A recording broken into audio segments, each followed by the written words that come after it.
Metro রেলে vending মেশিনে কীভাবে টিকিট কাটা লাগে সেটি আজকে আপনাদেরকে দেখাবো। অনেকেই যারা টিকিট কাটতে পারে না তাদের জন্য কিন্তু খুবই কষ্টের একটা কাজ দাঁড়িয়ে থেকে টিকিট সংগ্রহ করার জন্য। আপনাদেরকে দেখাচ্ছি প্রথম একক যাত্রা টিকিট, অর্থাৎ আমি একজন এখানে ওয়ানে প্রেস করবো, একটা টিকিট নেব। এখানে সিলেক্ট করবো আমি কোথায় যাব। আমি যাব হচ্ছে বিজয় সরণি 10 নম্বরে। ঠিক আছে, এখানে চাপ দিব। এখন আমাকে টাকা নিতে বলছে, এই যে আমি আমার টাকা এখানে ঢুকিয়ে দিচ্ছি, টান দিয়ে নিয়ে নিচ্ছে।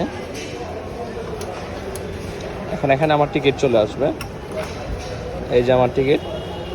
খুব সহজভাবে এইভাবে আপনারা ভেন্ডিং মেশিন থেকে সহজে টিকিট কাটতে পারবেন।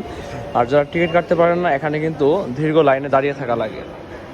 এই জন্য আপনাদেরকে বলে দিই যে কীভাবে টিকিট কাটতে হয়। এইভাবেই সচরাচর আজকে যেভাবে দেখলেন, এইভাবে যদি টিকিট কাটতে